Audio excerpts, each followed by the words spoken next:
Vocês falaram sobre crimes de colarinho branco. Deixa eu avançar então para a nossa próxima pauta que tem a ver com isso. Olha só, o Supremo Tribunal Federal formou maioria para ampliar o foro privilegiado, permitindo que autoridades como deputados, senadores, ministros e outras figuras públicas sejam investigadas pela Corte, mesmo após deixarem seus cargos públicos. O julgamento foi interrompido devido a um pedido de vista do ministro André Mendonça. A proposta de manter o foro privilegiado para crimes funcionais, mesmo após o término do mandato, foi apresentada pelo ministro Gilmar Mendes. A discussão teve início em 2018 e agora ganha novos contornos com a possibilidade de ampliação. E essa ampliação deve alcançar, não é, João Belucci? Vou começar com você aqui mais uma vez. Alcança o ex-presidente Jair Bolsonaro, né? Não dá para fulanizar, dizer que o projeto foi feito pensando nele, mas fato é que um dos alvos mais notórios, digamos assim, dessa mudança de entendimento do Supremo Tribunal Federal vai ser o ex-presidente Jair Bolsonaro. Deixou o cargo, mas agora, prevalecendo esse entendimento que já tem maioria no STF, ele continuaria nas mãos da Corte, mesmo sem mais exercer o cargo público, né? Não, perfeito, Brown. Fica evidente para toda a população essa leitura, né, de que aparentemente está destinado ao ex-presidente Jair Bolsonaro, na medida em que, além de tudo, é mais uma vez os nossos juízes legislando, né? Eles deveriam julgar e não legislar e palpitar sobre todos os temas. Todo dia, toda semana, a gente tem que comentar declarações, entrevistas, palestras de juízes do Supremo que devem falar nos autos. Eles devem falar nos autos e não falar sobre todos os temas. Agora, fica evidente que tem direcionamento para o Jair Bolsonaro, né? Não está mais na presidência, né? E o foro privilegiado, ele acaba deixando o político refém do Supremo. A verdade é essa, ele fica refém do Supremo. Era para ser um, entre aspas, privilégio do cargo, do mandato, mas hoje ele é o contrário disso e fica... Até porque não tem recurso depois, né, Belucci, complementando isso que você está falando, né? Acaba sendo um privilégio entre aspas, né? Porque a Suprema Corte já é a última instância, né? Então, se ele é julgado ali no STF, ele não tem para onde correr, né? Em caso de revés, né? Não, perfeito. E por mais que o Supremo tenha as turmas, você tem os embargos infringentes, alguns recursos internos lá, mas não tem, até para a visão da população, isso não tem outra instância, né? É jogado tudo no Supremo, mas hoje a gente tem um Supremo que lavra inquéritos, é vítima e julgador ao mesmo tempo. O Supremo virou tudo, né? Vítima, réu, advogado, promotor. Então está muito confuso, está esse esfarelamento institucional, né, as instituições, e isso vem, com o exemplo de cima, vem caindo para baixo, né? A gente tem abertura de inquérito contra deputado pela fala, né, que ele tem imunidade parlamentar, tem todo esse esfarelamento das instituições, não deveria isso acontecer. Agora, a gente já sabia o entendimento dos juízes, porque eles dão 1000 palestras, entrevistas, quando o juiz deve falar nos autos. Não combina ser celebridade e ser juiz, ou é um ou é outro. Agora, 2h27. Você, Pagotto, concorda com esse entendimento do Supremo Tribunal Federal, com essa ampliação do alcance do foro? Ô, Brau, eu acho só que esse tema tem que ser melhor temporalizado. Assim, eu quero voltar no tempo aqui para fazer um exercício de memória. Em agosto de 2012, começou um julgamento. Primeiro julgamento em escala nacional, transmitido 24 horas quase, pela TV Justiça, que era acompanhada pelas TVs que tinham alcance nacional. Ficava lá o tempo todo transmitindo, que foi o julgamento da AP, Ação Penal 470, conhecida como a ação do Mensalão. Essa ação começou em agosto de 2012 e a primeira questão foi levada pelo advogado, um dos advogados de defesa, e ele fez uma questão preliminar. Ele disse: o STF não é competente para julgar quem não tem mais cargo com prerrogativa de função, né? As pessoas que haviam encerrado o seu mandato em 2004, em 2010 ou 2011, por alguma razão não estavam mais em cargo que tem prerrogativa, não deveriam ter julgamento no STF. E o STF adotou uma posição divergente desse entendimento do advogado na época. E a imprensa nacional na época fez uma grita, como se essa discussão que o advogado estava levando na AP 470 era um desvio. Não, o advogado estava colocando, olha, terminado o mandato, termina o foro. Que é essa discussão que está agora.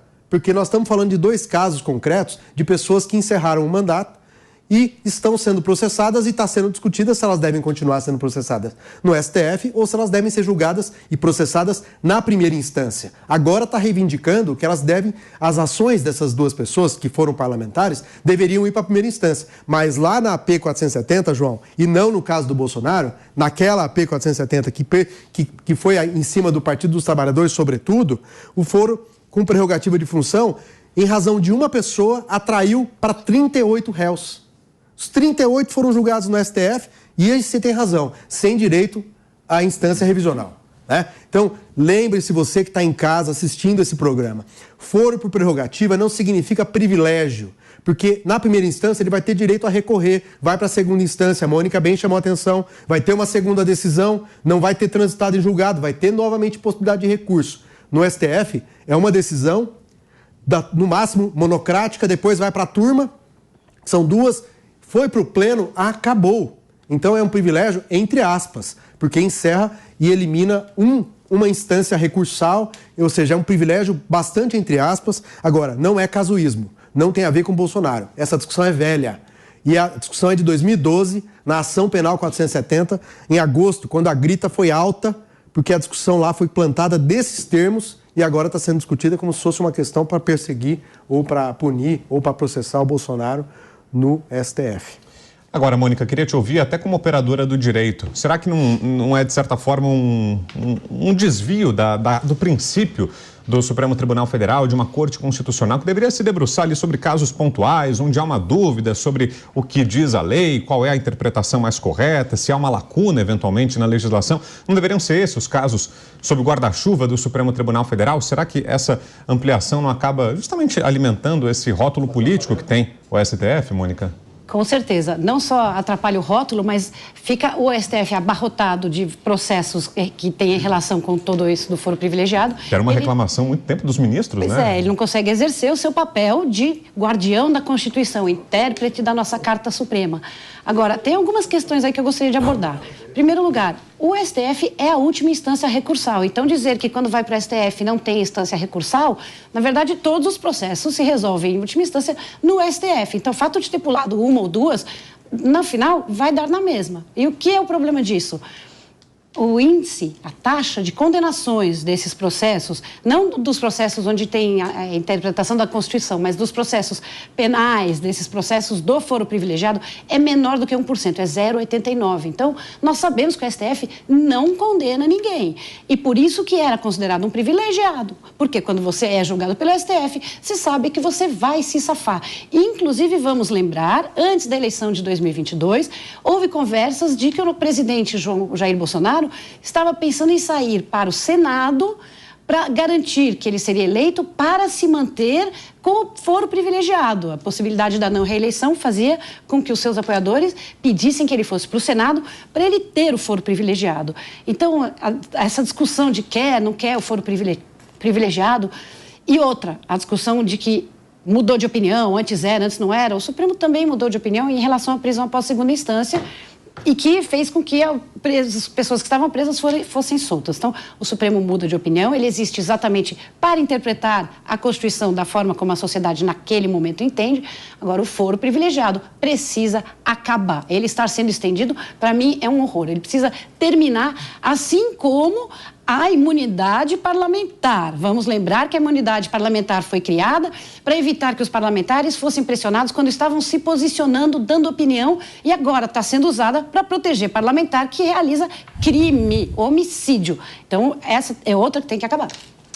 O que acha, hein, Leandro, sobre isso que pontuou agora a Mônica? Será que o fim do foro seria uma boa, até para interromper esse ciclo de dependência que existe entre os parlamentares e os ministros da Suprema Corte? Afinal, isso está muito em discussão agora com a história do Elon Musk, né? Com isso que ele trouxe, né? Os senadores não querem se indispor com o Supremo Tribunal Federal, porque muitos deles têm processos lá na Corte, então não se atrevem a abrir processos contra ministros da Suprema Corte. Os ministros têm ali os senadores como ali ao seu alcance. Será que o fim do foro não seria ideal para esgotar essa cadeia de dependência, Leandro? O que acha? Olha, Brown, eu tenho a impressão, né, de que quando a gente está imerso nesse punitivismo e nessa discussão penal, ocupando o espaço da política o tempo todo, o que acontece é que os advogados operadores do direito... É horrível essa expressão. Acabam... Operadores do direito, sentido amplo, não só os advogados, né? Acabam tomando um protagonismo que me parece um pouco exagerado, né? Então, no debate público mesmo, até perguntei para o Bellucci aqui se é advogado. Ele falou, sou. A Mônica, o seu Ronaldo é advogado. É advogado, então eu sou... Você é advogado? Só eu que não, eu sou leigo aqui, então, sou jornalista. Mas o Capês... Fernando Capeza é advogado, então tem a expressão que se toma uma proporção muito grande a discussão sobre isso, no lugar do que deveria ser a política. E o que é a política? Né? É dizer que as pessoas devem ser tratadas dentro de um determinado sistema político que, se pretende democrático, vai ser igual para todos. E se vai ser igual para todos, a discussão do foro perde sim sentido. Assim como perde sentido a discussão do tribunal militar. Quando o militar vai lá e pratica um crime que não é na sua função e é julgado pelo tribunal militar.